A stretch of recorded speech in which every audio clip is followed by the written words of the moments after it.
संघर्ष तो एक ऐसी कहानी है कि मुझे लगता है कि आज हर आदमी और हर वो गार्जियन अपने बच्चों के सामने ही संघर्ष करते नज़र आ रहा है। रीज़न ये है कि हमारे बच्चे हमसे नहीं खेल पा रहे हैं, मोबाइल से गेम खेल रहे हैं, और उसी बेस पे हम लोगों ने इस कहानी को बनाया है ताकि कम से कम जो संस्कार पहले के, जैसे हमारे पापा जब हम कुछ खेलना चाहते थे तो पापा अपने कंधों पे लेकर हमें खिलाया करते थे, लेकिन आजकल ऐसा नहीं है।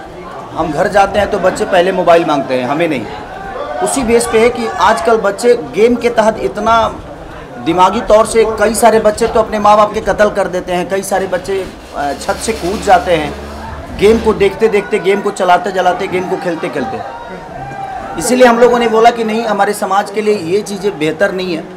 जो बच्चे गेम खेल रहे हैं वो बच्चे अगर अपने माँ बाप से खेलें तो शायद आने वाली पीढ़ी हमेशा संस्कार में लिपटी रहेगी। और एक संस्कार का जो योगदान है हमारे जीवन में, संस्कार का योगदान बहुत बड़ा होता है, तभी हम अपने दुनिया में लोगों को पहचान पाते हैं। लेकिन आजकल बच्चे मोबाइल को पहचान रहे हैं, अपने माँ बाप से दूर होते जा रहे हैं। उसी बेस पे हम लोगों ने कहानी की है, और एक समाज को एक अलग दिशा देने के लिए, ताकि समाज अपने बच्चों को टाइम दे, पिता अपने बच्चों को टाइम दे, और बच्चा भी अपने बाप और मम्मी को टाइम दे, ताकि उसको ये समझ में आए कि नहीं, माँ बाप का प्यार कितना प्यारा होता है। आपके साथ कौन है फिल्म में, क्या है? इस सिनेमा में मेघा श्री जी हैं, माई श्रीवास्तव जी हैं, सब्बा खान जी हैं, और समर्थ चतुर्वेदी जी हैं, विनोद मिश्रा हैं, संजय पांडे हैं, अनूप अरोड़ा जी हैं, मटरू भाई हैं, और मानी बहुत सारे कलाकार इसमें हैं जो कि हाँ, और जितने भी कलाकार हैं सबने अपना 110% दिया है। विनीत विशाल है जो कि मेन भूमिका में है, जो कि हमारा जो इसमें फाइट दिखाया गया है आपको बैंकॉक में, पटाया में, तो मेन लीड वही कर रहे हैं। विलेन का जो भूमिका होता है, एक विलेन जो गेम प्लान करता है हिंदुस्तान के बच्चों को बर्बाद करने के लिए, हिंदुस्तान के भविष्य को बर्बाद करने के लिए, उसी कहीं ना कहीं जाल को हमारा हीरो तोड़ता है। इसमें मेरी बेटी है जिसका नाम कृति यादव है, जो कि विलेन के मरने के बाद ही सिनेमा शुरू होता है।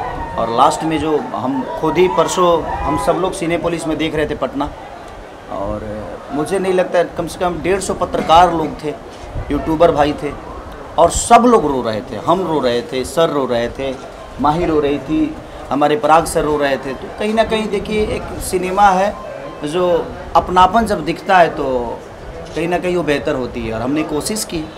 अब आप लोग की कोशिश है, क्योंकि समाज की आप भी एक आईना हो, आपको दुनिया जानती है, आपको दुनिया सुनती है, आपको देखती है। तो मैं चाहूँगा कि आप लोग भी एक बार इस सिनेमा को ज़रूर देखिए, तब आप समझ पाएंगे कि नहीं, भोजपुरी बदल रही है। और भोजपुरी में बदलने में मुझे लगता है कि नील का पत्थर साबित होगा, जिसका नाम संघर्ष 2 है। तो हमारी एक कोशिश है, अब कोशिश आप सबकी है, तभी हम अपने आप को बड़ा कर पाएंगे। थिएटर थोड़े कम है हमारे पास, और हम सरकार से भी अपील कर रहे हैं कि हम सामान तो बेहतर बना रहे हैं, लेकिन बेचने के लिए हमारे पास दुकान नहीं है।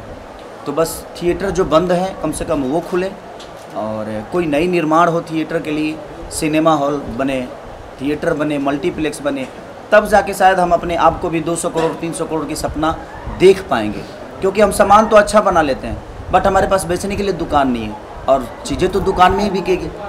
तो इसीलिए सरकार से भी मैं यही रिक्वेस्ट करूँगा कि प्लीज़ थोड़ा सा ध्यान दिया जाए। इंटरटेन भी एक ऐसा साधन है जो रोज़गार का बहुत बड़ा साधन है। लगातार हम लोग यूपी में शूट तो कर लेते हैं, लेकिन सिर्फ सब्सिडी के भरोसे चलाने के लिए हमारे पास थिएटर ही नहीं है। तो मैं सरकार से, यहाँ के भी, बिहार के भी सरकार से यही अपील करूँगा कि प्लीज़ आप थोड़ा सा थिएटर के लिए आप लोग थोड़ा सा ध्यान देंगे तो हम भी 200 करोड़ 300 करोड़ का धंधा कर सकते हैं, और हमारे पास दुकान होगा तो हम अपना सामान बेहतर तरीके से बेच सकते हैं। सर, इस फिल्म में आप अन्ना यानी सुनील शेट्टी की कुछ रोल में कुछ दिखाई दे रहा है? नहीं, मैं कि सारी वो सुनील शेट्टी नहीं मैं एक्चुअली मेघा श्री का जो इस सिनेमा में रोल है, ये साउथ से हैं, तो मेरी जो शादी इनसे होती है वो साउथ कल्चर के हिसाब से होती है। क्योंकि मेरे माँ बाप इस सिनेमा में नहीं है, मैं एक अनाथ हूँ, और मैंने अपने मेहनत से इस चीज़ को बड़ा किया है, और हमारा इनका प्यार होता है। तो ये साउथ से हैं, इसलिए हम साउथ कल्चर को कल्चर से ही शादी इनके साथ हमने किया है। तो अन्ना नहीं हो, बट साउथ कल्चर में हमारी शादी हुई है इनके साथ।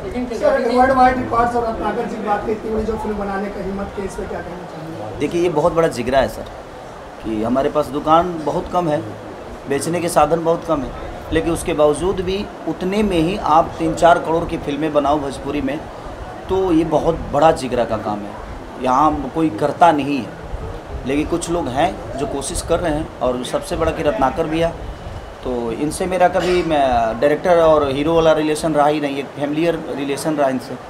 और मैं कुछ भी बेहतर होता है तो इनके पास लेके जाता हूँ कि भैया ये चीज़ें आप ही बना पाएंगे, क्योंकि हर चीज़ हर आदमी के लिए नहीं बनी है। कुछ लोग हम अच्छी कहानी लेकर भी जाते हैं, लेकिन उसमें ना कैनवास होता है और ना ही उस सिनेमा का जो चाहिए, जो ज़रूरत की चीज़ें हैं वो मिल नहीं पाती हैं।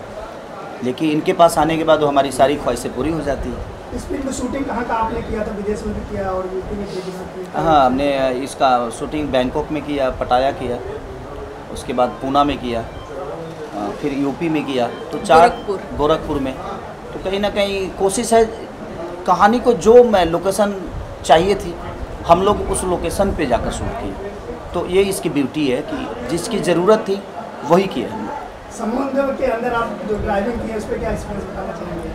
वो बहुत बड़ा इशू था, क्योंकि समुंदर में हम आज तक कोई बाइक चलाए नहीं और अचानक से मुझे 20 मिनट में वो बाइक चलाना था, क्योंकि टाइम बहुत कम था। Without fight master, without safety, 30,000 गहरा फीट वो समुंदर, और उसमें आपको उतर जाना वो तो रिस्की था।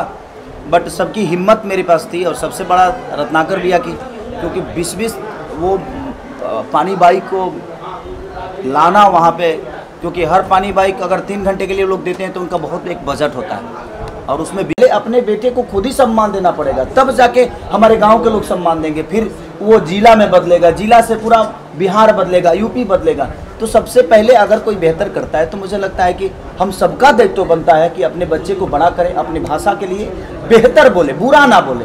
आप किसी एक इंसान को बोलिए, लेकिन अगर भाषा को बोलिएगा ना कि भोजपुरी गंदी है तो वहाँ गलत लगता है। बोलिए कि ये आदमी गंदा है, भोजपुरी गंदी नहीं हो सकती। भोजपुरी हमारी माँ है, और माँ कभी गंदी नहीं होती है।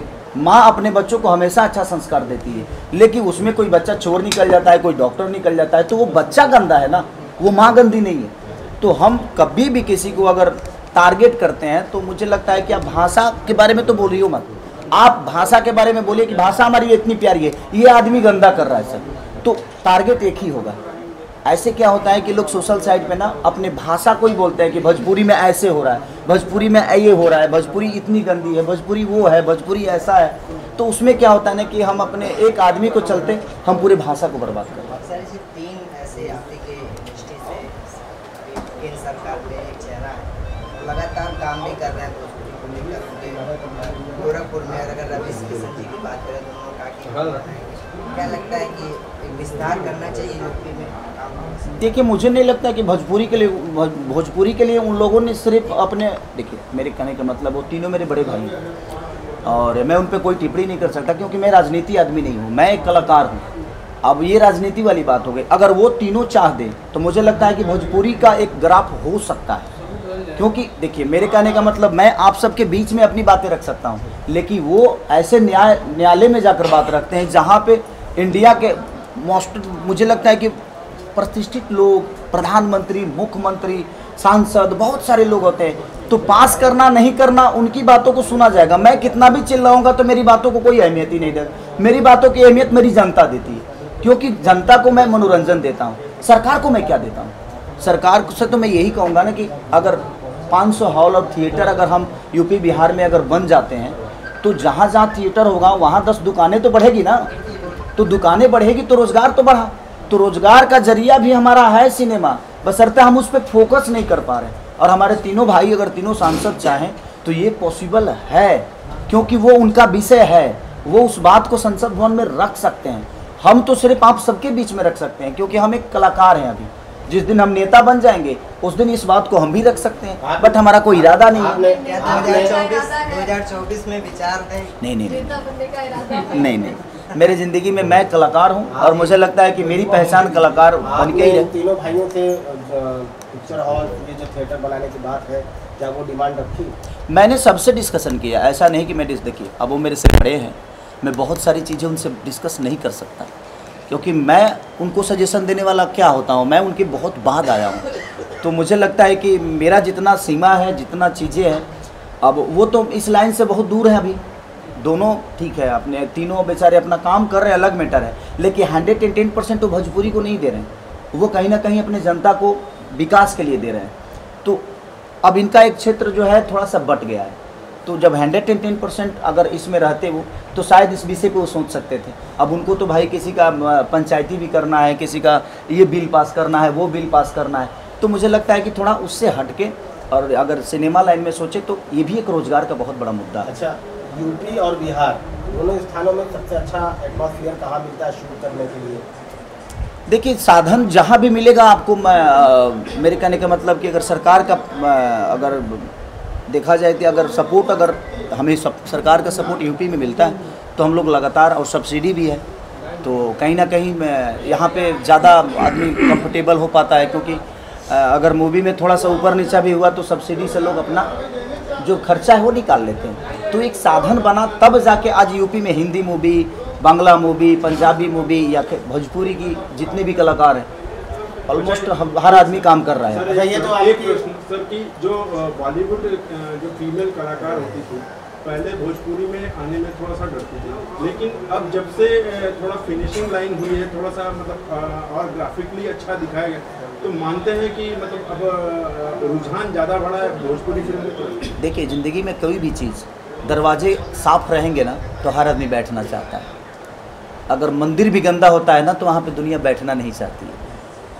तो बात उस भगवान की नहीं है, बात उस जगह की है।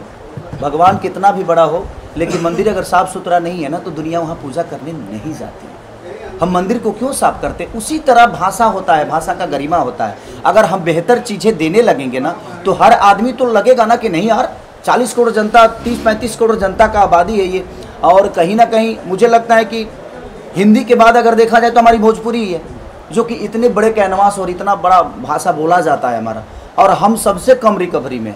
रीज़न उसका यही है कि हम बेहतर चीज़ों पे काम नहीं कर पा रहे हैं, और बेहतर डायरेक्शन में नहीं जा पा रहे हैं, और बेहतर हॉल हमारे पास नहीं है, थिएटर नहीं है। अब ये जो मेरी सिनेमा लगी है संघर्ष 2, यूपी, बिहार, झारखंड सबको मिला के मुझे लगता है कि 40, और सर एक दिन का मुझे लगता है कि 8 से 10 लाख रुपए एक दिन का रिकवरी मात्र 22 सिनेमा, 40 सिनेमा में अगर आपको होता है तो आप समझ सकते हैं अगर हमारे पास 500 थिएटर होते तो हम कितना करते। एक दिन में कम से कम 1.5 से 2 करोड़ रुपए।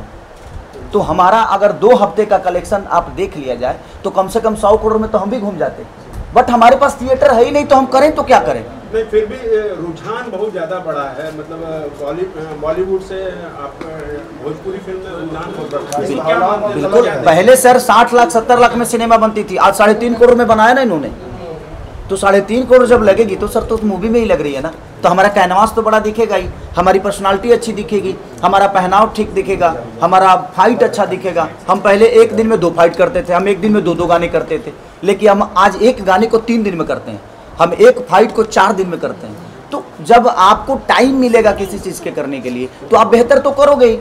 और टाइम कब मिलता है? जब आपके पास पैसे होते हैं, क्योंकि टाइम लेने के लिए पैसे तो खर्चे होंगे। मतलब पूरा पैसे पर आप बिल्कुल, पैसे पे हर वो चीज़ें। मेरे कहने का मतलब सर कि आप अगर फुटपाथ पे चीज़ें लेते हैं तो आपको वो टी शर्ट 10 रुपये में मिल जाएगी या 200 में मिलेगी, लेकिन जब मॉल में जाएंगे सर तो मॉल में जाने के बाद तो एक टी शर्ट का कीमत कम से कम 5,000 तो हो ही जाएगा।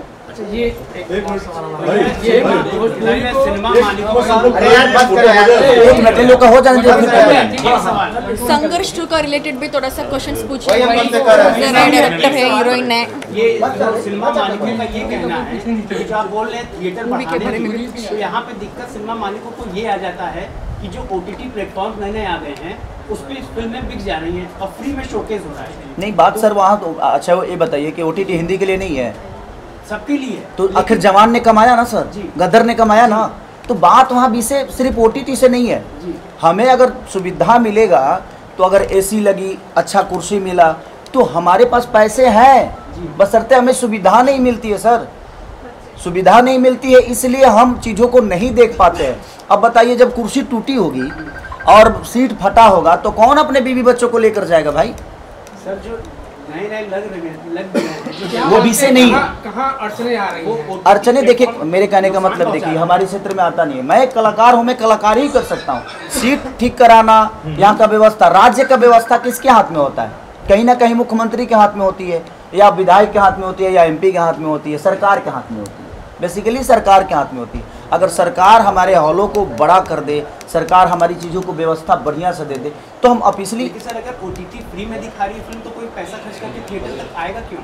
लेकिन कुछ नहीं दिखा रही है, फ्री में नहीं दिखा रही है, वो बाद में आपसे लेगी। आपको देना पड़ेगा, आपको आपकी आदतों को खराब कर रही है, मंथली सब्सक्रिप्शन है उसका। आपकी आदतों को खराब मतलब नेटफ्लिक्स, अमेज़न वहाँ पर आपको कुछ नहीं है।